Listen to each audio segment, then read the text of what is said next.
Boa noite a todos, gente. Esse é o evento Fashion Law e Formas Efetivas de Proteção. Hoje eu estou dividindo aqui o evento com a Amanda Câmara, do Rio Grande do Norte, e a Letícia Rossi, de Santa Catarina. Gostaria de apresentá-las para vocês. Hoje nós vamos aqui abordar diversos temas, falando sobre direito da moda, sobre formas de proteção, sobre contratos no direito da moda também. E vamos começar logo esse evento para a gente dar início aos trabalhos. Amanda, pode começar, por favor? Claro, eu vou compartilhar os meus slides com vocês. Eu quero muito agradecer o convite. Eu conheço o Fran das redes sociais, a gente sempre está se falando, está se comunicando. E para mim é uma grande alegria e satisfação poder voltar a palestrar na OAB de Minas, dessa vez na subseção, né, de fora. Então, para mim é uma grande alegria sempre voltar, ainda que virtualmente, a esse estado que é tão maravilhoso, tão rico. E eu não vejo a hora de voltar, né? Porque eu só conheci Belo Horizonte quando eu fui, e a cidade é muito encantadora e a culinária é maravilhosa. Bom, eu vou me apresentar muito brevemente. Oi? É tudo de bom mesmo. É maravilhoso, tudo maravilhoso, eu adorei. Então, eu vou me apresentar brevemente. Eu sou Amanda Câmara, eu sou advogada, sou professora, mestre, especialista em Direito Constitucional, mas com as pesquisas sempre voltadas para a área de Fashion Law, tá?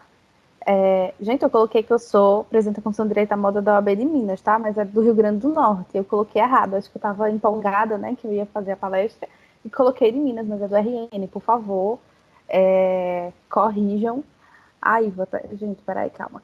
Eu vou até corrigir aqui, fazer um X e colocar RN.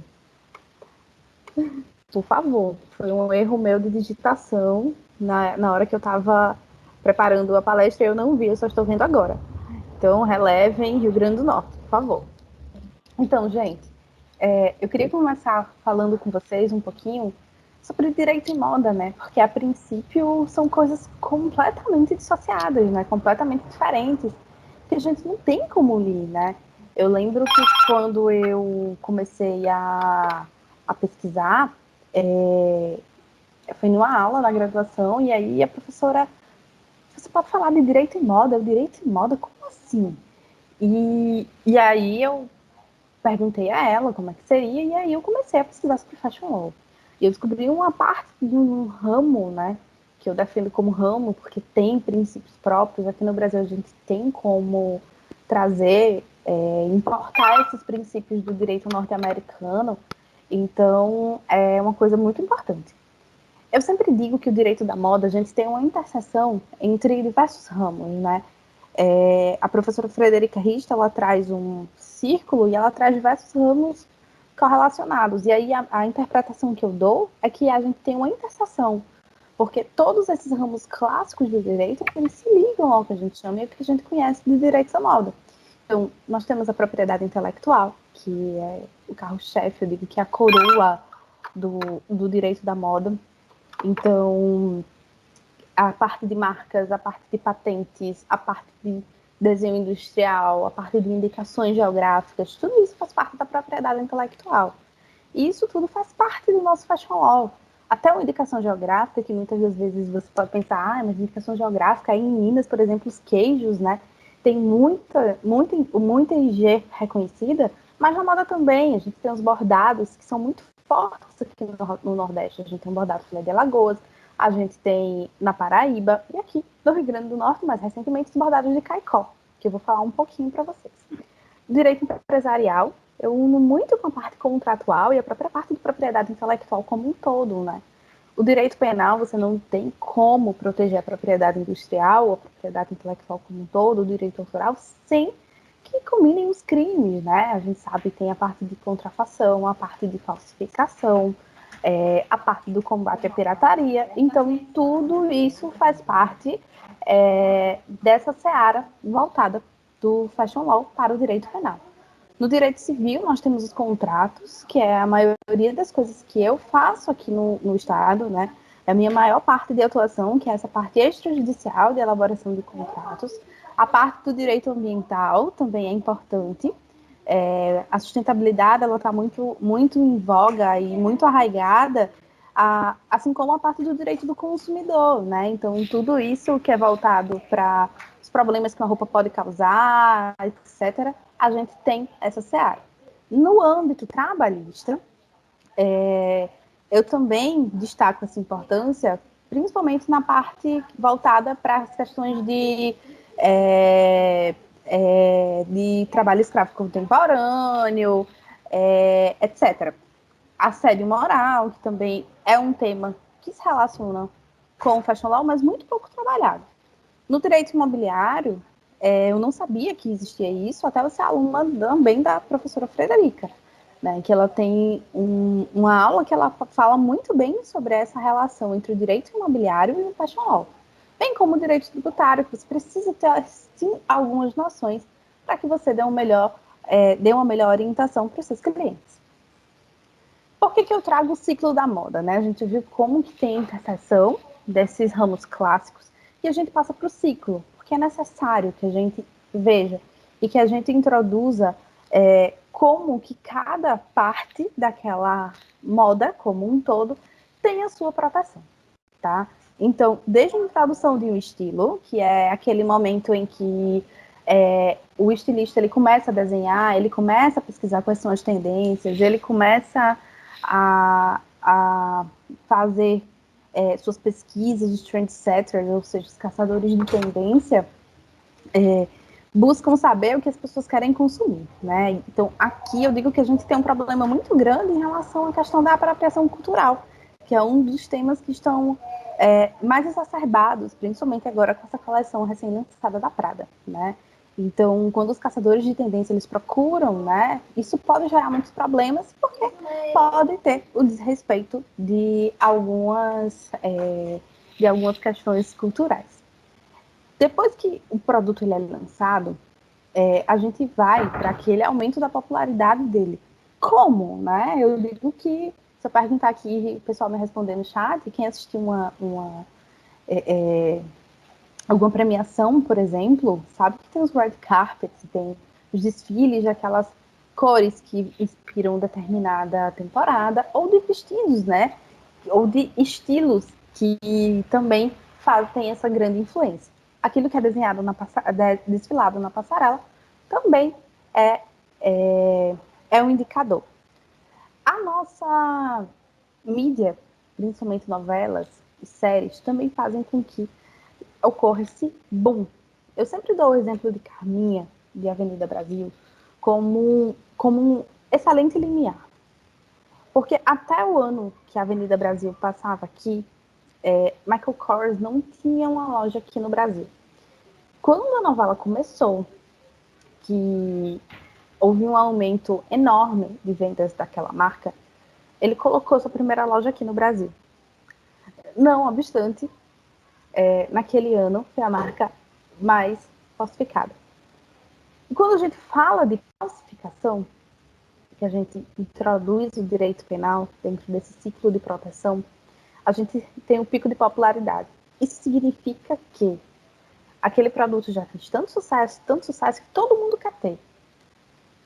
E aí, isso não vai durar para sempre, porque a moda dela é cíclica, ela vai e volta, novas tendências se criam diariamente. Então, quando a gente tem esse desinteresse pelo consumo desses produtos, a gente tem o que a gente chama de declínio de popularidade. Ou seja, as pessoas não querem mais consumir determinado produto. E o último, que é a rejeição de um estilo ou obsolência, é a boa e velha promoção, né? A promoção é quando ninguém quer mais consumir aquele produto, tá? Eu trago alguns princípios, e esses princípios, eles advêm do direito norte-americano, tá? A doutrina norte-americana nos traz esse princípio. Aqui no Brasil nós não temos princípios próprios, mas no meu livro eu introduzo esses princípios à nossa doutrina brasileira. Tá? Não criei nenhum princípio, mas trouxe com base no que a doutrina norte-americana nos diz. O primeiro princípio é o chamado princípio anticontrafação. E os autores, né, que é Bárbara Colson e Guilherme Gimenez, eles dizem que a contrafação ela tornou-se um flagelo global multimilionário, infectando indústrias tão diversas como na moda. A indústria da contrafação é um ramo do crime organizado e prevê o financiamento de redes criminosas e terroristas internacionais. Contrafação ocorre quando a empresa faz de um produto indistinguível por cópias de produtos e também de outras empresas e marcas com a intenção de enganar. Um exemplo clássico seria um fabricante de óculos que vende quadros com o tipo D&G, né? Ou seja, fazendo com que um consumidor o consumisse como se fosse da Dolce & Gabbana, né? Então, sempre que a gente tem esses problemas, a gente vai aplicar esse princípio, tá?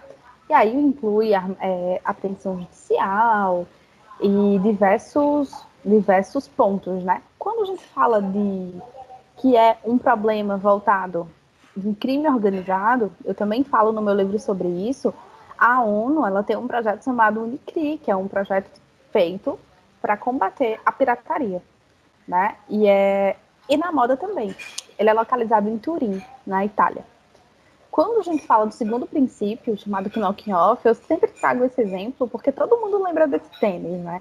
Esse tênis metálico, esse tênis metalizado, ele foi uma febre há alguns anos. E você entrava em todas as lojas de fast fashion e lá estava esse tênis. E aí fazia o seguinte, tem o princípio chamado knocking off, né? Na tradução que eu trouxe, é o chamado princípio de bater fora, né? Isso quer dizer que a moda é uma indústria imitativa baseada em tendência. Isso significa que uma peça de vestuário vai estar na moda, isso significa que ela precisa de uma tendência maior e vários produtos similares eles são produzidos a partir daí. E se uma das marcas se sentirem preteridas ou que tenha violação da propriedade intelectual, é importante que ocorra a notificação extrajudicial ou um processo judicial e, a partir daí, retire aquele produto, né, do mercado. Mas, para isso, é necessário que quem criou primeiro seja identificado. Por isso, a importância de registrar esse produto, seja como um desenho industrial ou uma patente de determinado produto. Então, a gente tem aqui a importância da propriedade intelectual atrelada a esse princípio, tá? Quando a gente fala de propriedade intelectual, é importante a gente ter em mente que ela se bifurca em três. No direito autoral, né, que a gente tem a parte do direito do autor, dos direitos conexos, dos programas de computador, e da propriedade industrial, marca, patente, desenho industrial, indicação geográfica, segredo industrial e repressão à concorrência desleal. E a proteção sui generis, que é a topografia de circuito integrado, cultivar o crescimento tradicional, que isso a gente não vê no Fashion Law. Ele é voltado bem mais especificamente nessa raiz da PI, tá? Eu vou pedir para que vocês gravem esses dois pontos, tanto do direito autoral quanto da propriedade industrial, porque eles vão ser super importantes para o fim da minha fala, quando a gente estiver analisando os casos que se relacionam com a questão da estampa e com a questão dos tecidos como um todo. Então, guardem, porque isso daí ele serve como um fundamento para fins de defesa ou de notificações extrajudiciais ou processos judiciais, tá? Quando a gente fala das marcas, a classificação legal ela está disposta no artigo 123 da Lei de Propriedade Industrial, que a clássica ela é do produto ou serviço, né, que é o nosso celular, por exemplo, a nossa maçãzinha aqui. A de certificação é aquela marca que certifica, né, o Inmetro. E a coletiva são as marcas como a Unimed, que é o plano de saúde, é um exemplo coletivo de médicos, tá? E as marcas não tradicionais? Essas marcas não tradicionais, elas não são protegidas aqui no Brasil. Então, a gente tem as marcas olfativas e as marcas de posição, que são exemplos que eu trouxe. Quando a gente fala das marcas olfativas, quando você passa na frente de uma loja e você sente o cheiro. Tem a lingerie, tem a Farm, então ela tem características daquele cheiro próprio. E de posição são aquelas marcas que a posição de em determinada localidade de produto, em alguns países elas são registradas. E aqui eu trago o Lobotan. Por que eu trago o Lobotan? Porque aqui no Brasil, a doutrina ela coloca e afirma que o Lobotan ele é tutelado, esse solado vermelho, como uma espécie de trade dress. Esse posicionamento eu discordo, inclusive eu trago no meu livro. Por quê? Se a gente pegar a raiz do processo, nos Estados Unidos, esse solado vermelho ele é considerado um trademark, como uma marca de posição, né? Então, aquele posicionamento da marca significa que aquilo dali pode ser registrado. Aqui no Brasil, nós não temos essa possibilidade de proteção, apesar de Louboutin já ter tentado. Mas nos Estados Unidos e em alguns países da Europa, a gente tem a proteção como trademark e uma marca de posição. Então, é importante a gente fazer essa desmistificação, tá, gente? Então, lembrem sempre que quando a gente estiver falando de alguma marca, outro exemplo é a questão da Adidas e as 3 listrinhas, também é uma marca de posição, tá? As patentes. Tem os requisitos dispostos no artigo 8º, como a novidade, atividade inventiva e aplicação industrial, né? Então, são esses 3 requisitos que precisam ser preenchidos para fins de requisito, para você entrar com um pedido de depósito de patente. E aí eu trouxe para o nosso contexto atual, que é o contexto do Covid-19. Né? A Malve, elas utilizaram uma tecnologia russa, mas se eles tivessem desenvolvido uma tecnologia própria desse desenvolvimento de tecido para máscara e camiseta, poderia sim ser patenteado por ter novidade.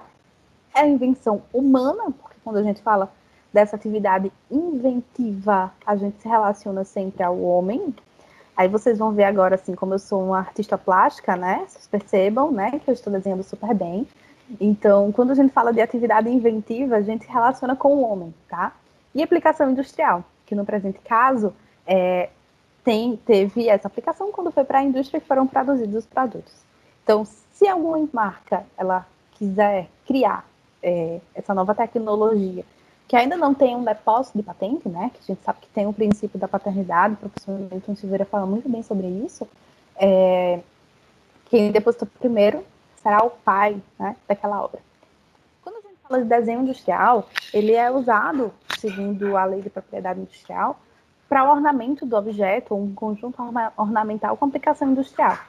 Então, quando a gente fala disso na moda e a aplicação disso na moda, então a gente tem a aplicação de bordado em sapato, a gente tem um design de joias, a gente tem a aplicação em óculos, então tudo isso faz parte desses apontamentos que se relacionam com o desenho industrial. Quando a gente fala de indicação geográfica, eu trouxe o bordado de caicó, né, que foi indicação geográfica recentemente reconhecida pelo INPI. Eles tentaram a primeira vez em 2013 e eles não conseguiram, né? Eles tinham até outro nome, era o bordado do seridó, mas por algum quesito técnico não foi deferido. Então, quando a gente fala da história do bordado, ou da história daquele produto que ele está pleiteando aquela indicação geográfica, tem que ter primeiro, tem que ter história, tem que ser comprovado que só naquele lugar existe. E no caso do bordado de caicó, ele veio da Ilha da Madeira, em Portugal, com os colonizadores portugueses, entre os séculos 18 e 19. E a técnica ela é muito específica, porque o bordado ele é perfeito de ambos os lados. É como se não tivesse avesso, né? Tanto a frente quanto o avesso é igual, é impecável, é uma coisa linda. E por que esse reconhecimento da SG foi forte? Porque tem uma diferença para o bordado português. O bordado português ele usava cores sóbrias, né? Já o bordado de caicó, também conhecido por seridoense, apesar de ter sido o primeiro nome que eles requereram e eles não conseguiram, eles possuem cores mais vivas, né? Ou seja, apesar da raiz ser portuguesa, a personalidade do potiguar, né, do caicoense, ou de todos da região do Seridó, porque não foi só o município de Caicó que teve a AIG reconhecida, possuem essa personalidade, tá? Então, no início, as bordadeiras, elas usavam apenas mãos e agulhas, hoje elas têm máquina, tá? E provavelmente alguém deve estar se perguntando por que não é a renda, né? É o bordado. Não chamem as bordadeiras de rendeira. Renda é diferente de bordado. E quando a gente fala de bordado, a gente lembra de caicó, tá? Aqui é o selo da indicação de procedência, porque a gente sabe que tem duas espécies, né? A indicação de procedência e a denominação de origem. Quando a gente fala da indicação de procedência, é aquele local que ficou conhecido pelo desenvolvimento daquela estação, produção ou fabricação de determinado produto, e aí eu já falei de vários exemplos, né? O bordado filé de Alagoas, o algodão colorido na Paraíba, a renda divina pastora em Sergipe, a renda renascença na Paraíba e o melão aqui em Mossoró, no Rio Grande do Norte, que também é muito forte. Quando a gente fala de denominação de origem, são as características daquele local. E aí eu dou um exemplo que eu digo que ninguém esquece, né? Que é em Champagne, na França. A princípio, aquela localidade ela foi criada para produzir vinho, mas eles não sabiam o porquê que eles produziam vinho, engarrafavam e eles choravam. Sempre era assim.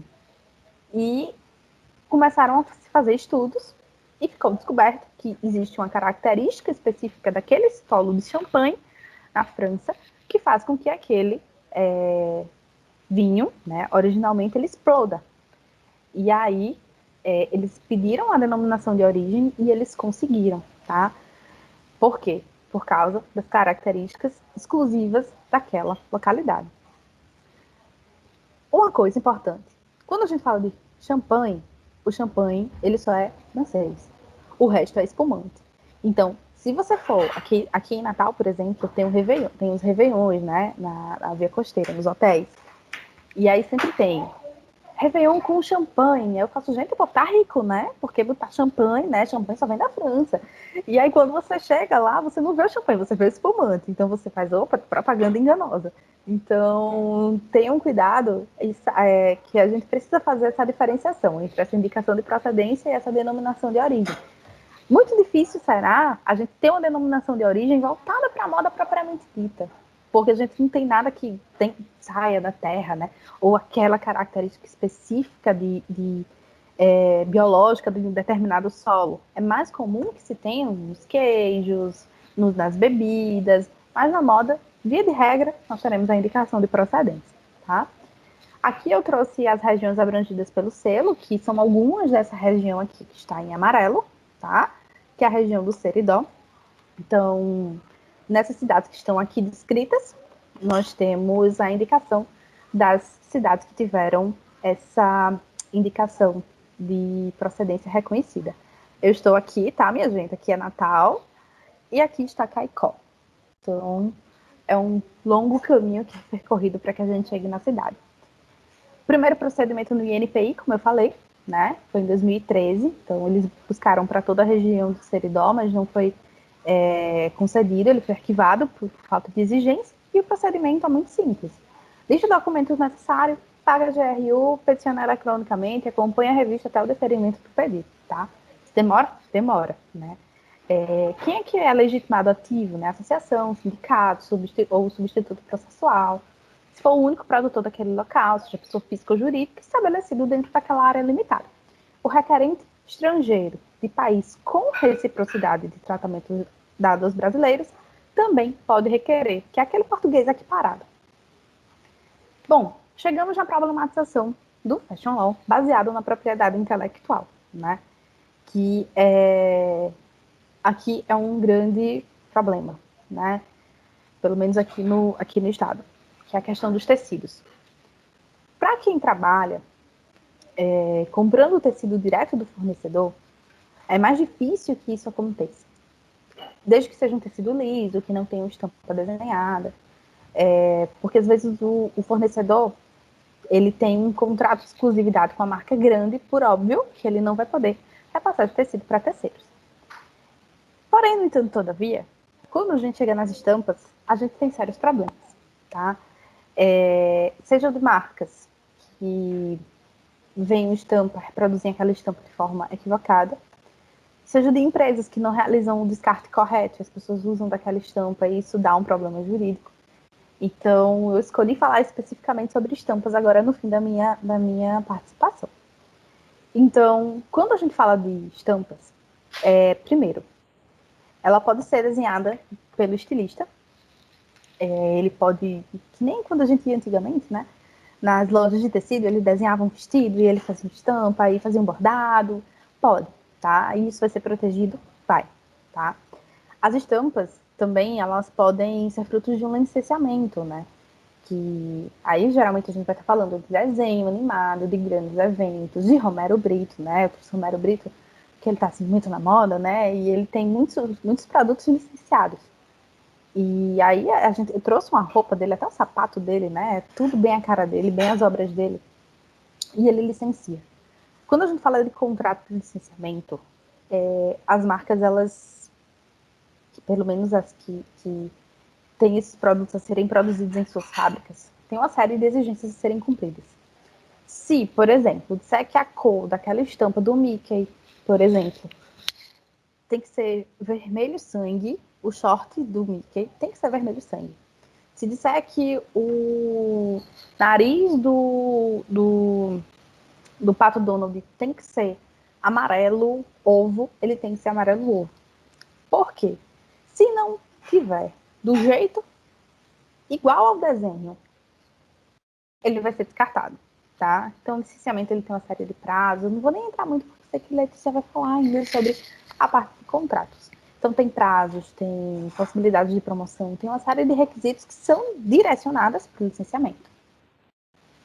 As estampas, elas também podem ser compradas em sites exclusivos. E aí, uma vez eu estava dando aula de Fashion Law para uma pós-graduação de moda. E chegaram algumas consultas, né? Quando a gente dá aula, às vezes a gente dá umas consultorias de graça. E aí ela fez, olha, professora, assim, tem uma marca. E eu já usei determinada estampa, eu não sabia que eu podia comprar de site, porque não se enganem, minha gente. Tem muita estampa de biquíni, principalmente. As pessoas compram em sites e colocam ali como se fosse do estilista. Muda uma coisa e outra, bota desenhado por fulano, mas via de regra, essas estampas são compradas de sites. Eu conheço algumas marcas que compram de sites, eu não posso falar quais, né? Tá. E aí, ela era uma marca pequenininha e veio uma gigante e chegou com a primeira notificação extrajudicial dela. E aí ela, meu Deus, mas eu não sabia, ela tirou os produtos, tinha uma multa altíssima. E aí ela fez, bom, agora eu vou comprar, né? Eu não sabia que tinha que comprar, agora eu vou fazer a coisa certa. Ela comprou, ela tem um prazo para usar aquela estampa, né? De forma exclusiva. E aí, quando ela viu, ela recebeu outra notificação extrajudicial. Só que ela tinha comprado a estampa primeiro agora. E ela, que era pequenininha, foi dessa vez que fez com que o grande não usasse mais aquela estampa, porque ela tinha a exclusividade na venda durante um ano. Então, isso é muito importante, porque muitas das pessoas não sabem que a estampa não é necessariamente desenhada pelo estilista. Existem empresas especializadas no desenvolvimento dessas estampas, tá? E também tem essa possibilidade de periodicidade. O que foi que aconteceu uma vez?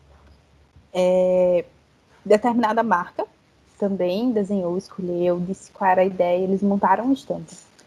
Essa estampa havia sido apresentada a outra marca e a outra marca não quis. E ela fechava a coleção da, vamos lá, marca X e Y. A marca Y não quis e a marca X, aquela estampa fechava a coleção. Então, nós vamos querer a coleção, a estampa. Fizeram a estampa, tiveram um contrato de exclusividade, fixaram um prazo de 8 meses para uso exclusivo daquela estampa. Dentro desse período, a marca Y fez desistir, vou querer agora a estampa. Foi na empresa, disse assim, eu quero aquela estampa. A empresa disse, não podemos disponibilizá-la, porque ela está disponível apenas para a marca X durante esse período.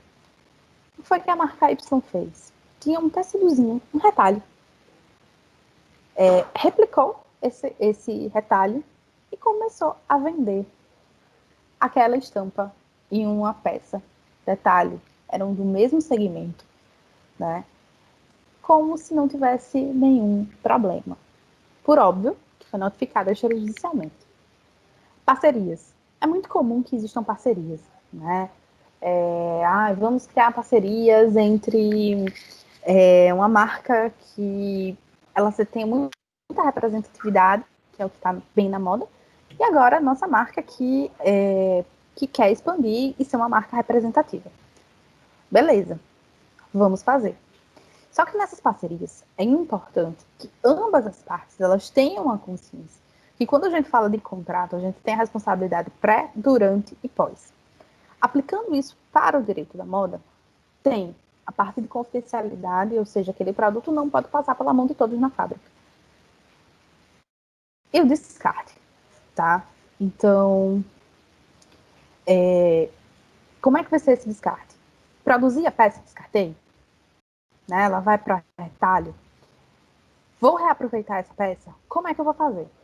Eu sei que em Santa Catarina eles têm um descarte, mas as pessoas só vendem esses retalhos 3 anos depois do fim daquela coleção, quando não vai ter mais nenhum problema. Mas aqui no Rio Grande do Norte não existe esse cuidado. E eu já tive casos de problemas de retalho descartado incorretamente, de peças que não haviam sido lançadas. E aí o que foi que aconteceu? A pessoa que comprou na maior boa fé do mundo, numa loja de retalhos, porque ela trabalha com upcycling, recebeu uma notificação extrajudicial com multa altíssima. E aí ele me ligou desesperado, Amanda, eu não sei o que fazer, eu fiz, tenha calma, né? Mande pra mim, ele não assinou, né? Porque ele fez, eu não assinei, porque eu fiquei com medo, não sabia o que era, tinha uma multa. E ele usou na boa fé, modificou o tecido, colocou em outro produto, mas ele não tinha culpa. Por quê? A parte pós-contratual, ou seja, a parte de descarte daquele tecido, também precisa ser fiscalizada, né? E ele, que foi um terceiro de boa-fé, não podia ser penalizado de forma alguma. E o caso dele foi muito interessante, porque ele recebeu uma notificação extrajudicial um dia antes do lançamento da coleção. E aí tinha o que vocês imaginarem, né? Tinha concorrência desleal, tinha violação de direito autoral, tinha propaganda, falando que a propaganda era irregular, tinha uma multa assim, altíssima, mandando ele retirar os produtos do Instagram. Ou seja, era como se ele tivesse feito tudo errado. E eu fui procurar entender, né? Eu fiz, bom, minha primeira estratégia é falar que não tem concorrência desleal, porque não temos coleção, né? Ainda. Esse tecido que ele usou, via de regra, a gente não sabe nem se vai sair na coleção ou não. Então não tinha como existir concorrência desleal. O produto que ele fez foi outro, completamente diferente, não era usado em camiseta, ele fez uma bolsa. Outro argumento e artifício de defesa, por isso que eu coloquei proteção pelos direitos autorais ou propriedade industrial, vou dizer sempre que depende, né? É importante a gente saber que a lei de direitos autorais, ela não protege a matéria-prima. E a minha tese de defesa, nesse caso específico, foi que o tecido ele era uma matéria-prima e ele não era protegido pelos direitos autorais, tá? Ainda que ele tivesse lá o seu desenhozinho dessa parceria, então eu bati que era matéria-prima e nem o que tivesse desenhado era considerado como se fosse uma aplicação naquele tecido e coloquei tudo como matéria-prima, pautando no artigo 7º, parágrafo 2º da Lei de Direitos Autorais, né? Vocês podem estar se perguntando, o que é que eu vou fazer se eu pegar um caso desse, né? Vou usar uma notificação extrajudicial? Vou entrar com a demanda judicial? A minha sugestão, que é o que eu faço aqui, primeiro, notifique extrajudicialmente, em seguida, né, se a notificação extrajudicial não funcionar, ingresse com uma demanda. Multa, né? Eu posso pedir para arbitrar uma multa, posso pagar. Nunca vi notificação extrajudicial sem aplicação de uma multa, apesar de não ter nenhum meio coercitivo, né? Ou seja, não ter uma decisão de um juiz dizendo assim que você tem que pagar. E prazo. Sempre digo para você colocar um prazo, né? Seja para retirar aquele produto da loja, seja para retirar do site, porque você vai ter meios e artifícios para uma futura demanda judicial falar, ó, eu notifiquei extrajudicialmente, pedi esse valor de multa, estipulei esse prazo e aí a pessoa tirou, a marca não tirou. Se for marketplace ou e-commerce, do mesmo jeito. tá?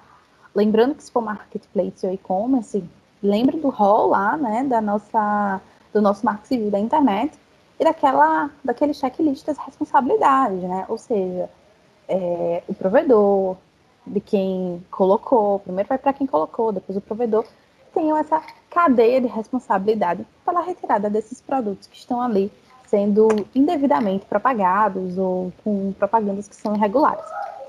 E é isso, pessoal, que são as minhas redes sociais, para que caso vocês queiram me seguir. Espero que eu não tenha passado do tempo, eu confesso que eu não estava marcando. Tem minha rede pessoal, que é amandacâmara.dv, a minha profissional, que é o Fashion Law RN, e o Fashion Law Lives, que é um canal em que eu faço lives semanalmente com os mais diversos assuntos que vocês imaginarem. Eu espero que vocês tenham gostado e fico à disposição para eventuais dúvidas e questionamentos. Muito obrigada, Amanda. Gostaria de agradecer muito a sua participação, foi ótima, acho que também todo mundo adorou. E, gente, eu só queria fazer um aviso para os participantes. Eu sei que está com erro no link de entrada, sei que muita gente não está conseguindo entrar, infelizmente. A gente vai ver sim a possibilidade de disponibilizar esse evento online para vocês, para todo mundo que não conseguiu acessar, porque pelo que a gente está vendo aqui, só temos metade, né? Muita gente tem me mandado mensagem, tem falado comigo que não tem conseguido entrar. A gente vai disponibilizar ele online sim. E para o certificado, é só mandar no chat o nome completo, que o nome que tiver no chat é o nome que vai sair no certificado, tá bem? Esse é o aviso que eu quero dar antes da minha apresentação. Então vamos lá. Eu queria me apresentar brevemente. Meu nome é Franciene Magalhães, eu sou advogada, eu sou presidente da Comissão de Direito da Moda aqui em Juiz de Fora. Eu atuo na área já há algum tempinho, comecei a estudar, logo que eu saí da faculdade eu já comecei a estudar nessa área, iniciei também uma pós-graduação na área e estou aí fazendo cursos e me aprofundando na matéria. E eu quero apresentar para vocês hoje algumas formas de proteção para os designers. Vou compartilhar aqui com vocês os slides, só um segundo.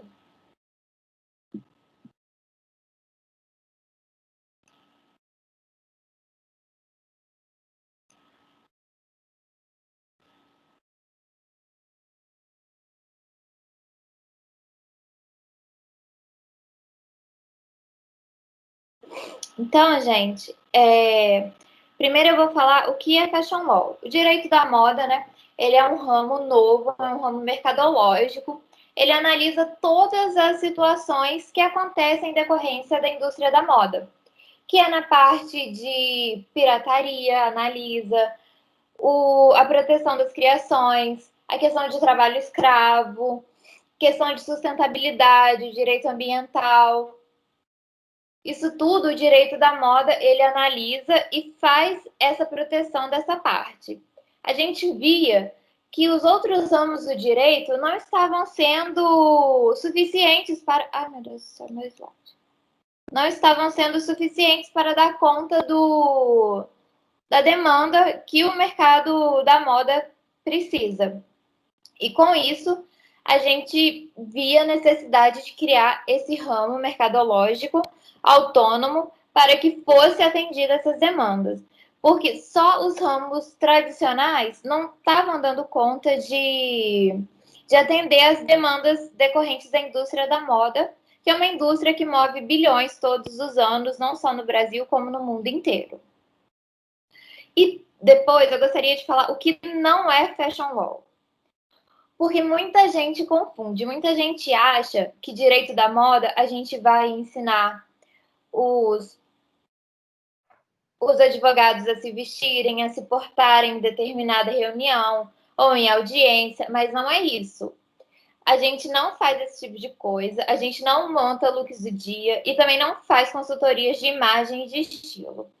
Esses trabalhos são feitos por pessoas da área, são pessoas formadas em designs, em consultoria de moda. Essas pessoas, sim, fazem esse trabalho de mostrar como a pessoa deve se vestir, como deve se portar. Esse é o trabalho dessas pessoas, não nosso advogado de direito da moda. Então, agora eu vou passar para como se proteger. O primeiro passo para você que está criando é registrar sua marca no INPI.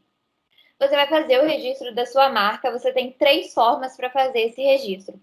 Pode ser mista, que você faz o nome com uma imagem, que pode ser o seu logo, a nominativa, que é só o nome da sua marca, e a figurativa, que é só a imagem ou só o logo da sua marca. Aí você escolhe. Mas o que é mais comum é a marca mista, que protege tanto o nome da marca quanto a logo ou a imagem que representa essa marca. Queria criar aqui uma atenção especial para a diferença de nome empresarial para marca. Muita gente confunde, eu já atendi pessoas com esse problema, achando que só o nome empresarial, que é o nome do seu CNPJ, vai te deixar protegido, e não vai. Porque o nome do seu CNPJ, ele é só estadual. E ele também não é o nome que geralmente você usa na sua marca, né? Que é o famoso nome fantasia. O nome empresarial, ele não te deixa protegido se outra pessoa for lá no INPI e registrar a sua marca. A marca, você pode registrar tanto o seu nome empresarial, se você quiser, ou o chamado nome fantasia, que é o que a maioria das marcas utilizam. Elas fazem esse registro ele é nacional, e você está protegido e ninguém pode usar ele para o seu segmento, para a sua classe de produto ou serviço, não pode usar o mesmo nome no Brasil inteiro, ele é só seu.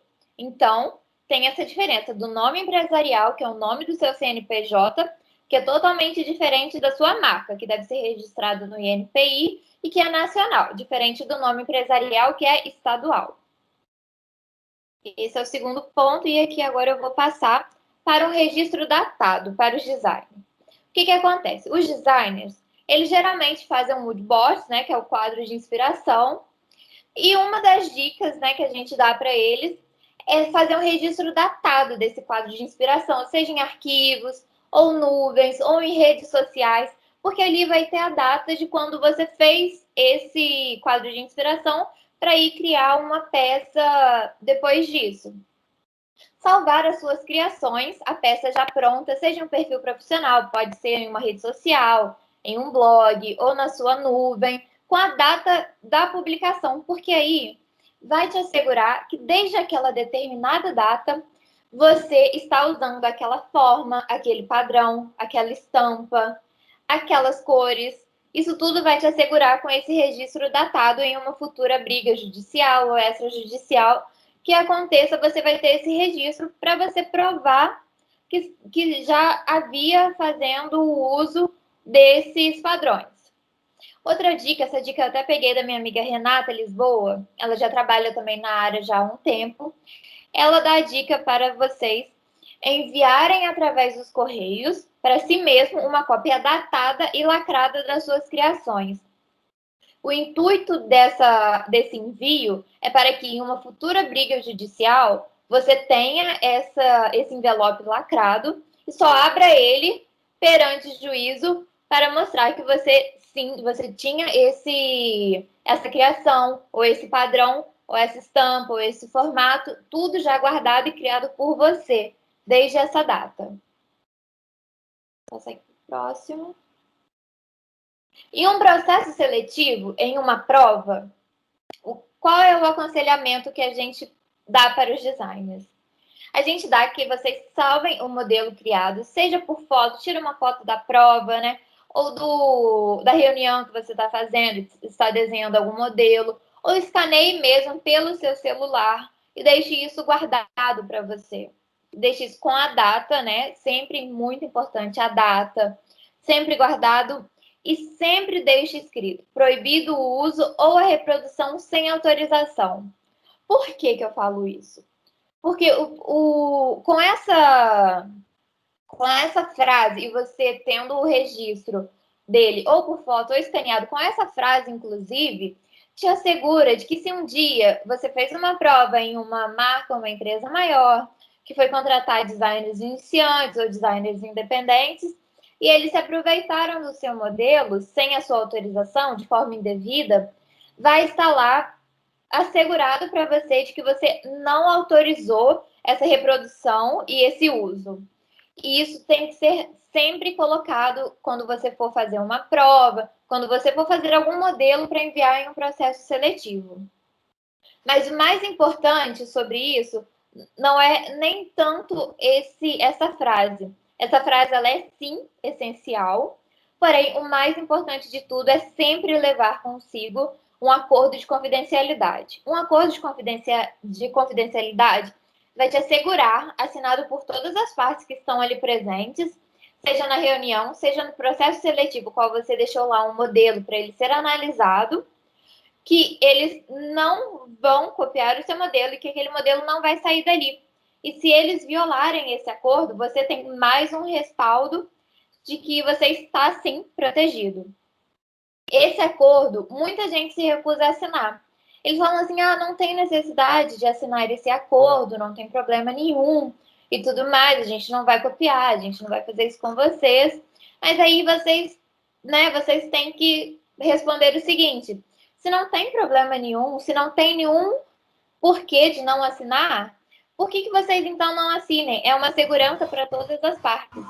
Então, gente, não vão para um processo seletivo, não mostrem suas criações sem esses registros de data, sem esses registros de essas frases, né? Proibido o uso e a reprodução não autorizadas, sem um acordo de confidencialidade. Isso tudo é muito importante para que as criações sejam protegidas. Eu sei que nem todo mundo pode registrar um produto, seja por design industrial, alguma coisa assim, porque quem está começando muitas vezes não tem esse capital e tudo mais. E essa é uma forma, é uma alternativa de proteção para que o seu negócio continue sendo protegido, que você não tenha nenhum problema com ele. Entendeu? E, gente, é isso. Muito obrigada. Eu queria falar aqui bem brevemente sobre essas dicas que eu queria passar para vocês, sobre uma forma de proteção também, mas eu queria deixar um tempo maior para as nossas convidadas. Aqui eu deixo as minhas redes sociais, o meu pessoal e o meu profissional, caso vocês tenham alguma dúvida, queiram entrar em contato comigo, queiram tirar dúvidas, fazer consultas, alguma coisa assim, vocês podem entrar em contato comigo que eu respondo todo mundo, não tem problema nenhum, tá bem? Muito obrigada. Agora eu vou passar a palavra, deixa eu só. Agora eu vou passar a palavra para a Letícia, que vai falar um pouquinho sobre os contratos no Fashion Law. E pode começar, Letícia. Bom, boa noite. Primeiro eu gostaria de dizer que é uma honra estar aqui com vocês. Agradecer à OAB de Juiz de Fora, a Comissão de Fashion Law, a doutora Franciane, a doutora Amanda Câmara e também a doutora Frederica Richter, presidente da Comissão de Fashion Law de Santa Catarina. Bom, vou me apresentar brevemente. Meu nome é Letícia Sástera Rose, eu sou advogada, sou doutoranda com ênfase em propriedade intelectual na USP, mestre em Direito Privado pela URGS, especialista em processo civil também pela URGS, bacharel pela PUC. Bom, hoje eu vou falar sobre as especificidades dos principais contratos empresariais no âmbito do direito da moda e também sobre um aspecto que eu acho muito importante dentro dos negócios, principalmente nesse segmento, que é a colaboração. Os contratos nas relações do mercado da moda, eles são complexos e possuem especificidades por causa da indústria que eles estão inseridos. E é possível observar um fator primordial nas negociações envolvendo esse mercado, a colaboração. Sobre o que eu vou falar primeiro, por ser uma característica que aparece em todos os contratos da Fashion Law. A colaboração nos contratos ocorre naturalmente porque a reputação dos agentes econômicos é relevante. A reputação, ela é um parâmetro de cálculo contingencial para a efetivação dos negócios, porque a imagem da empresa influencia os resultados financeiros das operações. Nos contratos colaborativos, as partes investem para a realização do negócio, como, por exemplo, em infraestrutura para distribuição, fabricação de mercadorias, implementação de estabelecimento comercial, enfim. E o fato de os contratantes implementarem esses esforços e investimentos para a realização do negócio faz com que automaticamente adquiram uma postura colaborativa para que a relação perdure. Então, uma postura desleal, ela pode prejudicar e até impedir negócios futuros, sendo que a comparação ela acaba sendo mantida porque cada empresa compara o ganho imediato de um comportamento oportunista, desleal, com as possíveis perdas causadas por esse comportamento.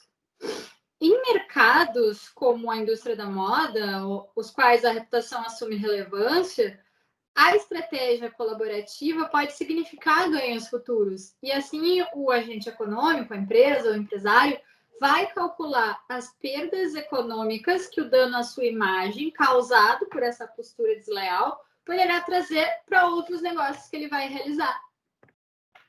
Isso porque a reputação é traduzida pela confiança que vem de uma boa experiência na interação com a empresa. No caso de ser um consumidor, ele adquire o produto da marca em que ele confia pelo fato de não estar disposto a correr o risco. Uma boa reputação faz com que qualquer produto atrelado à marca seja confiável. E com as contratações interempresariais, a premissa é a mesma. A reputação faz com que a confiança advenha mais facilmente, o que diminui custos dos agentes econômicos envolvidos.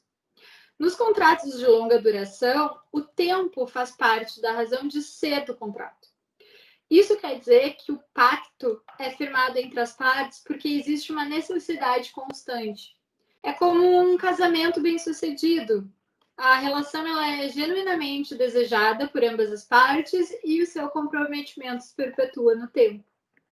Quando ocorre o rompimento da relação contratual de um contrato de longa duração, as obrigações que já foram concluídas são preservadas, no contrário de contratos de execução instantânea, onde a resolução do contrato determina que as partes voltem ao status quo ante do negócio. Por exemplo, na indústria da moda, um contrato de licenciamento de marca pode se tornar excessivamente oneroso ou a obrigação de um licenciado zelar pelo nome da marca perder a sua razão de existir se o licenciante, o dono da marca, por causa de, por exemplo, uma publicidade mal elaborada, prejudicar a imagem da marca objeto do contrato. Então, na linha desse exemplo que eu falei, nos contratos colaborativos de licenciamento de marca, se houver o rompimento da relação, por qualquer que seja o motivo, não será presumido esse retorno ao status quo ante do início da relação, ou seja, não vai dar um ensejo automático à devolução de valores que foram pagos a título de royalties, nem mesmo ao desfazimento das obrigações que tenham sido cumpridas ou de atos que tenham ocorrido por conta do uso da marca licenciada, a não ser que as partes tenham livremente determinado isso no contrato. A colaboração, ela vem do princípio da boa-fé. Ela advém do princípio da boa-fé. É pelo comportamento das partes que é analisada a necessidade de intervenção judicial ou não. E o que é exigido no ordenamento jurídico são atitudes leais em prol do bem comum e da construção de negócios, e, consequentemente, uma sociedade mais solidária. Bom, agora, sobre as especificidades dos contratos na Fashion Law, é interessante o fato de que um dos tipos mais utilizados é o contrato de compra e venda de mercadorias, que é aquele no qual uma das partes se obriga a transferir o domínio de uma coisa mediante o pagamento de um preço em espécie. A compra e venda, na forma pura, é extremamente simples e geralmente está mais presente entre o comerciante e o consumidor, sobre o que eu não vou falar aqui hoje. No entanto, o que ocorre no âmbito empresarial, no mercado da moda, é a modalidade de compra e venda ser de longa duração, que tem várias especificidades. Nessas negociações, os contratos são mais complexos porque, além de estar presente o tipo contratual da compra e venda, podem estar presentes cláusulas configurando outros tipos de contrato, como, por exemplo, o fornecimento ou a distribuição. Os contratos complexos de compra e venda no âmbito da Fashion Law podem ser tanto nacionais quanto internacionais. Tendo em vista que muitas fábricas hoje em dia estão localizadas em países como China, Índia, Vietnã, as transações internacionais estão muito presentes. E o contrato de compra e venda, mesmo complexo, ele é muito dinâmico e, via de regra, não é necessário um instrumento formal específico para as transações. Por exemplo, o artigo 11 da CISG prevê o contrato de compra e venda poder ser comprovado por meio de testemunhas. No direito brasileiro, o artigo 442 do Código de Processo Civil também admite a comprovação da relação de compra e venda por testemunhas, desde que, conforme o artigo 444 do Código de Processo Civil, exista um começo de prova por escrito, que pode ser um e-mail, uma nota fiscal, uma ordem de compra. Para auxiliar na administração dos conflitos referentes às despesas e da responsabilidade sobre perdas e danos nos contratos de compra e venda internacional, em 1936 foram criados os Incoterms. A fim de adaptar os Incoterms às práticas comerciais internacionais mais recentes, foram criadas várias alterações nessas regras de 1936, chegando-se atualmente aos Incoterms de 2010. Os Incoterms são ferramentas importantes nos contratos internacionais de compra e venda de mercadorias, porque existe uma grande diversidade cultural nas formas de comércio entre os países. E os conflitos oriundos dessas diferenças entre os países elevam os custos e diminuem a margem de lucro das partes que estão negociando. Nas transações internacionais do mundo da moda, segundo Bárbara Coulson e Guilherme Gimenez, que até a doutora Amanda também citou, é comum o pedido de compra estar sujeito a termos legais adicionais em algum documento separado, como, por exemplo, manuais de conformidade. Uma disposição legal comum nesses contratos é o chargeback, que é caracterizado por uma espécie de compensação. A compensação ela acontece quando duas obrigações são extintas, quando ambas partes na negociação são devedoras uma da outra. O chargeback é a forma mais simples de pré-estabelecer uma indenização por descumprimento das condições contratuais. Por exemplo, se um fornecedor de moda enviar ao varejista, à loja, mercadorias de acordo com o manual de conformidade, o contrato pode permitir que seja descontado um valor pelo item inapropriado. Então, aí reside a compensação, porque o fato de o item estar em desacordo com o contrato torna o fornecedor da mercadoria devedor do comprador, que lhe deve ou devia o preço daquela mercadoria inadequada. Ou seja, um se torna devedor do outro reciprocamente. Além disso, na indústria da moda, segundo um comerciante que foi entrevistado pela Bárbara Coulson e do Guilherme Gimenez, existem os Gentleman Agreements, que são contratos que não são escritos, ou seja, eles não ficam registrados. São usuais esses acordos de cavalheiros entre os negociadores profissionais, que podem não ser obrigatórios em razão de sua forma, ser de boca, mas tendo em vista um comportamento colaborativo e também a preocupação com a reputação no mercado, geralmente as partes buscam honrar com as obrigações estabelecidas nos seus Gentleman Agreements. Nesse sentido, tem um grande estímulo ao acordado no plano da honra pelas empresas ou comerciantes, pois o não cumprimento de um Gentleman Agreement pode acarretar a perda da reputação da empresa ou do empresário. E, além disso, a rápida comunicação das informações sobre a reputação daquela pessoa, em razão da velocidade atual da comunicação, da internet, pode trazer, como consequência, a sua exclusão do mercado. E, tendo em vista a realidade usual na indústria da moda, como eu já mencionei, Os contratos nos quais o cerne é a compra e venda geralmente encerram outras obrigações a fim de viabilizar o dinamismo das relações e também reduzir os custos e facilitar o tráfego negocial. Então, uma modalidade muito comum, como eu já mencionei aqui, que está presente a tipificação da compra e venda, é o contrato de fornecimento.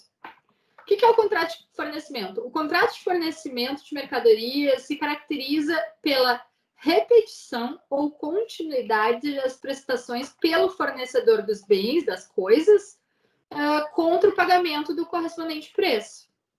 Os contratos de fornecimento reduzem os custos de transação e o risco quanto ao suprimento de insumos pelo fato de viabilizar a gestão do risco acerca das matérias-primas e até mesmo de bens ou serviços dos quais a empresa compradora necessita para operar. Dentro da linha da ideia do contrato de fornecimento, é muito comum no mercado da moda, principalmente o nacional, a terceirização por facções. As facções têxteis são empresas as quais produzem certas partes da mercadoria final ou executam determinado serviço necessário ao processo de fabricação.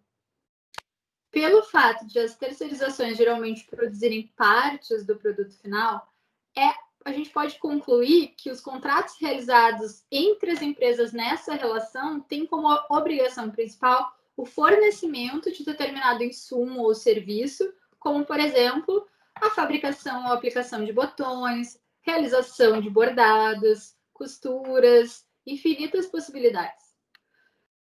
O contrato de fornecimento no ambiente empresarial tem a função de assegurar a estabilidade da empresa, já que é voltado à satisfação das necessidades próprias dela. No fornecimento, o objeto da compra e venda, como eu falei, é destinado ao consumo da própria empresa, do agente econômico, e que é geralmente uma matéria-prima que vão ser usadas ou utilizadas no processo de fabricação. Há quem diga que o contrato de fornecimento não se enquadra na modalidade de compra e venda, sendo um contrato atípico, que não está na lei. Porque na compra e venda tipificada na lei, existe um ato único, uma execução, única de dar uma coisa em troca do pagamento em dinheiro, enquanto no fornecimento estipula obrigações periódicas, futuras e tudo. No entanto, a forma continuada de uma obrigação, que é o que ocorre no fornecimento, não descaracteriza o tipo contratual da compra e venda, que é a compra e venda. Um exemplo de contrato atípico, ou até mesmo de figuras de cláusulas entabuladas em contratos mais complexos, abrangendo outros tipos, é o contrato de distribuição, o qual, a meu ver, já poderia ser considerado um contrato típico pelo fato dele ser totalmente consolidado nos usos do comércio nacional, estando socialmente tipificado. O contrato de distribuição nada mais é do que uma revenda. O distribuidor é um elo entre o fabricante e o consumidor, ou entre o fabricante e o comerciante varejista. O distribuidor ele coopera com o fabricante com o objetivo de difundir a marca e ampliar o mercado de comércio dos produtos. A vantagem do fabricante com esse contrato é que geralmente o distribuidor tem mais conhecimento do mercado no qual ele está inserido. Não há intermediação no negócio porque o distribuidor vende o produto de sua propriedade, o que diferencia esse tipo de contrato da representação comercial e da comissão, onde os agentes vendem mercadorias do contratante. É usual os contratos de distribuição serem utilizados no mercado internacional com o objetivo de exploração e conquista de mercado antes de o fabricante se instalar no local onde o distribuidor atua. Nesse caso, o distribuidor vai fazer operações de compra e venda internacionais. O contrato de distribuição geralmente é complexo, pois pode envolver obrigações a respeito de comodatos de equipamentos, operações de crédito, campanhas publicitárias. E, além disso, a maioria dos casos, esse contrato ele tem alguma cláusula de exclusividade. E ele também é considerado, o contrato de distribuição também é considerado um contrato de colaboração, um instrumento para diminuir os custos de transação, porque ele dá um início a uma corrente de negócios, substituindo vários contratos de compra e venda que seriam esporádicos. Outro contrato envolvendo a operação de compra e venda que eu falei é o contrato de representação comercial, que está na Lei 4.886 de 65, que tem por objetivo a intermediação na circulação de bens. Na representação comercial, existe um interesse comum às partes em promover a expansão de vendas no mercado pela colaboração no cumprimento de suas obrigações. Na representação comercial, o representante consegue a compra e venda celebrada diretamente entre o fornecedor, o representado, e o adquirente, podendo ser uma loja, multimarcas ou até o próprio consumidor. Nesse contrato, o responsável pelo preço é o representado, o fornecedor, sendo o representante remunerado com base em um percentual sobre o preço da transação realizada entre o fornecedor e o adquirente. O representante ele vai ser um agenciador de negócios, sendo o seu maior trunfo no mercado os seus contatos mercantis.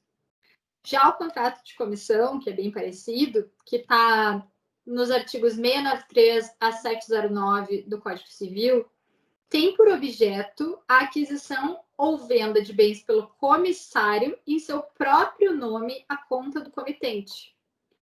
Os agentes econômicos da moda usam esse contrato com o intuito de difundir a marca, incrementar as vendas e eliminar o risco, a alha do contrato de distribuição, quanto à necessidade da revenda do estoque por parte do distribuidor. Então, o comissário ele faz a compra e venda em seu nome, é a carinha dele que aparece perante a pessoa que ele está fazendo a compra e venda, e é o único responsável pelo contrato firmado com essa pessoa, com o terceiro, que pode ser um consumidor ou uma loja, multimarcas, enfim, diferente do contrato de representação comercial, que a compra e venda é realizada entre o representado e o adquirente, sendo o representante comercial mero intermediário. No contrato de comissão, diferente da revenda ou da distribuição, a propriedade da mercadoria é do comitente, do fornecedor, por exemplo, fabricante ou varejista, né? O comissário ele vai receber uma remuneração pelas vendas por ele efetuadas, que geralmente é calculada com base no percentual do preço da mercadoria vendida, assim como no contrato de representação comercial. O último contrato atrelado à operação de compra e venda é o de cessão de uso de marca, desenho industrial ou patente. O contrato de cessão equivale a uma compra e venda de bem móvel, quando for oneroso, ou uma doação, quando ele for gratuito. Tanto o pedido de registro no INPI quanto os títulos de propriedade já concedidos podem ser objeto de cessão. À cessão são aplicadas as regras da compra e venda de coisa móvel do Código Civil, que estão nos artigos 481 a 504, e é possível considerar como data da tradição a data da assinatura do contrato ou a verbação do instrumento no INPI. Já o contrato de licença, que também pode ser de marca, desenho industrial, modelo de utilidade ou patente, muito comum no mercado da moda, é uma autorização temporária para o uso do bem, sem que o titular da criação perca a propriedade. A cessão é diferente da licença pelo fato de a cessão implicar o desvencilhamento da marca em relação ao titular, em benefício do cessionário. Ou seja, a cessão transfere a propriedade do bem imaterial e a licença é como uma locação de coisa, se for oneroso, ou um comodato, se for gratuito. Para ter efeitos perante terceiros, o contrato de licenciamento deve ser registrado no INPI. Mas para fins de prova de uso desse bem licenciado, não. Para o caso de licenças de registro, a remuneração passa a ser legalmente devida a partir da averbação do contrato no INPI. E no contrato de licenciamento é possível incluir cláusulas que especifiquem questões de exclusividade, territorialidade do uso e também os limites do poder de defesa e controle de qualidade, que geralmente é do detentor da marca licenciada, no caso de o objeto ser uma marca, por exemplo. Essas cláusulas de controle de qualidade, elas são atípicas, elas não estão na lei e podem envolver diligências investigativas preliminares à assinatura do contrato, as due diligences, podem envolver também fiscalização e auditagem de processo de produção, fornecimento dos produtos pelo próprio licenciante, livre acesso às instalações do licenciado, padronização de materiais de fabricação, acesso a amostras preliminares, exigência de amostras periódicas, análise prévia de rótulos, divulgação de materiais promocionais e registros, produtos, várias minúcias. Quando envolve marcas renomadas, a remuneração pode atingir milhões de dólares ao longo da vida do contrato. E as licenças, elas são muito importantes porque impactam diretamente na economia, porque estimulam o fluxo das inovações mercadológicas, expandindo o mercado para os agentes econômicos envolvidos. Os contratos de licenciamento na Fashion Law geralmente envolvem um fashion designer, uma celebridade ou uma companhia de moda como licenciante e a fábrica como licenciada, que adquire o direito de usar a marca em itens específicos a serem por ela fabricados e comercializados. E aí a gente vai ter toda uma cadeia de contratos, distribuição, fornecimento, licença. Então é bem complexo.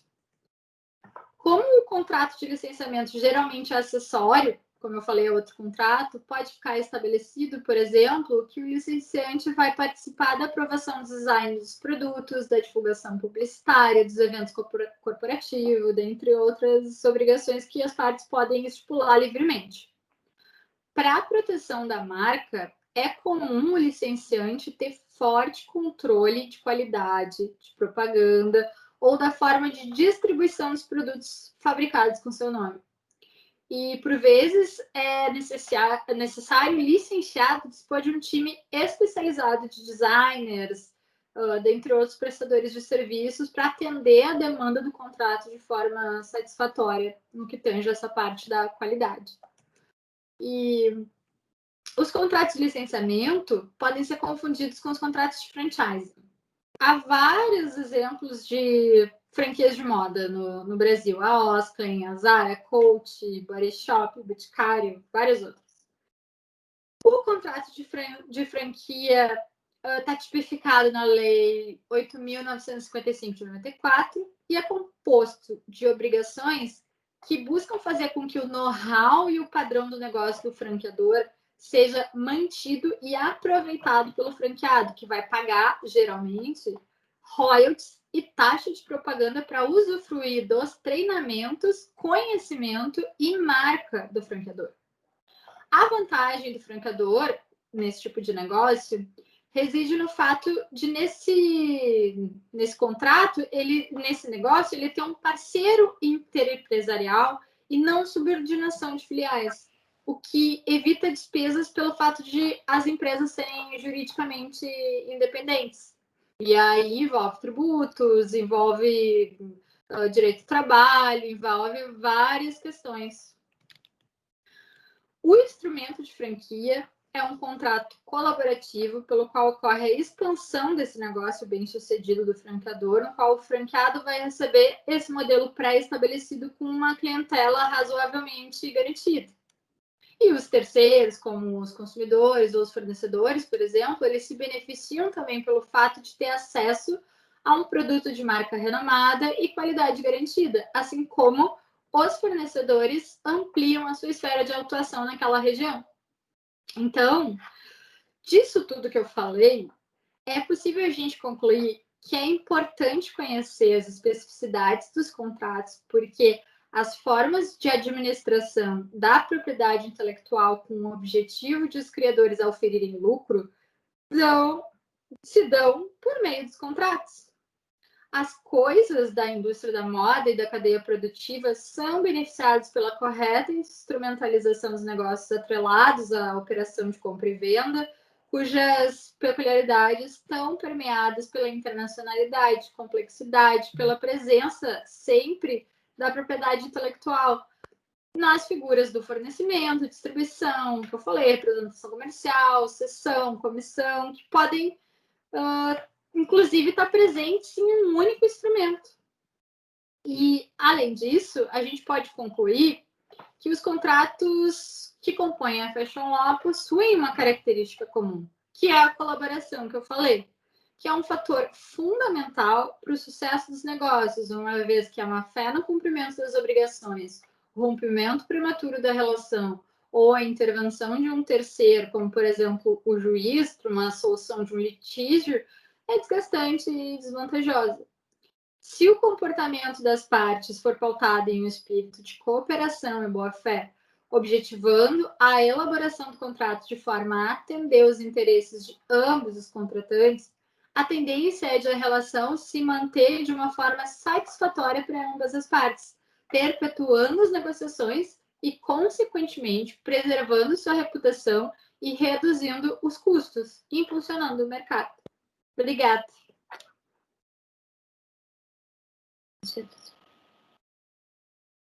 Obrigada a você. Eu agradeço a vocês duas a participação, por vocês terem aceitado o convite de estar participando desse evento.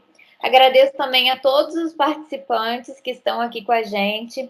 E queria abrir agora para perguntas. Se tiver alguma pergunta, e os participantes podem mandar ou pelo chat ou levantar a mão para falar.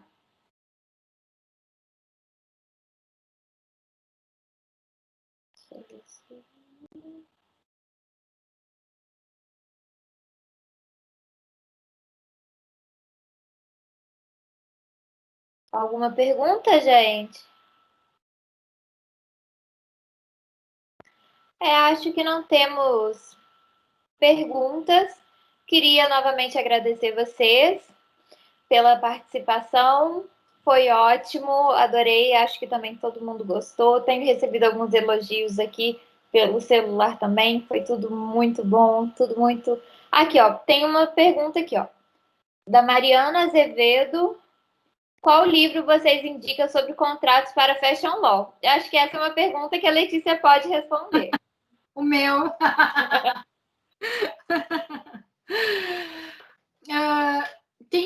Tem um livro muito bom que é sobre o contrato de licenciamento de marca, do Thiago Jabur. E o meu, ele fala tudo isso que eu falei aqui.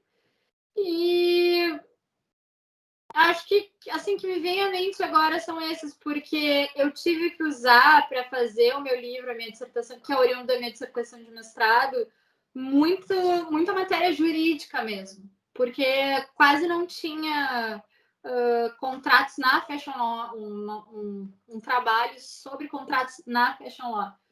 Então, inclusive, assim, se acessar a bibliografia do meu livro, vai ter bastante coisa ali. E aí fica a escolha. Mais alguma? Aí, ó, ela agradeceu. Deixa eu ver, mais alguma pergunta, gente? Mais alguma coisa? Quais as possibilidades? É uma pergunta da Valéria Romão. Quais as possibilidades de atuação do advogado brasileiro no âmbito internacional em Fashion Law? Amanda, como você tem uma aula até no curso de Fashion Law sobre direito marcário internacional, responde essa para a gente, por favor. Respondo sim. É muito comum no Fashion Law existirem parcerias com outros países para fins da atuação na parte de propriedade intelectual, para o acompanhamento de registro de marcas em outros países. Eu tenho uma parceria com um escritório do Peru, e então é muito importante ter uma ideia e uma noção se você escolher a propriedade intelectual, de todo esse sistema do registro marcário internacional, unindo sempre a Convenção Unionista de Paris e o atual Protocolo de Madrid. Então, no Fashion Law, é muito comum que existam esses tipos de parceria entre os escritórios e que tenha esse tipo de prestação de serviços para os estrangeiros no Brasil e dos estrangeiros para com a gente fora. É isso. Mais alguma pergunta, gente? Mais alguma coisa? Ela agradeceu também.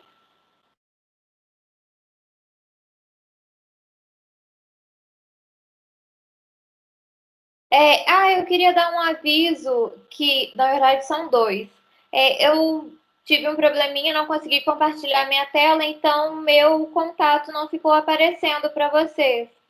Então, quem quiser falar comigo ou mandar alguma mensagem, meus perfis são @fashionlaw.intelectual ou o meu pessoal, @Fran Magalhães com 2 As no Ma. Então, seria Fran Magalhães. E também deixo aqui o convite a todos que quiserem se... da Letícia também. Acho que não vai. Vamos mandar no chat, eu acho que todo mundo consegue ver o chat. Isso. Vamos mandar no chat que aí também fica salvo aqui. E aí a Letícia também vai mandar o contato dela. Também queria convidar todos para conhecer a nossa comissão, participar das reuniões, ser membro da nossa comissão. E quem for dos estados das nossas convidadas, conhecerem também o trabalho delas nas comissões que elas participam. E é isso, gente. Muito obrigada. Eu vou mandar aqui o contato. Antes de encerrar.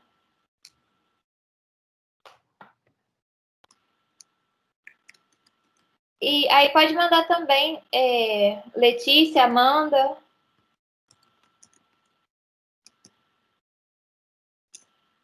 Aí, enviei. Acho que agora todo mundo consegue ver, né? Aí vocês também podem mandar, que antes a gente finalizar a reunião para ficar salvo aqui no chat. Estou escrevendo aqui. Tá. Eu não tenho acesso ao chat. Não aparece para mim a caixinha de enviar a mensagem. Mas eu vou falar. @amandacâmara.adv, Fashion Law RN e Fashion Law Lives.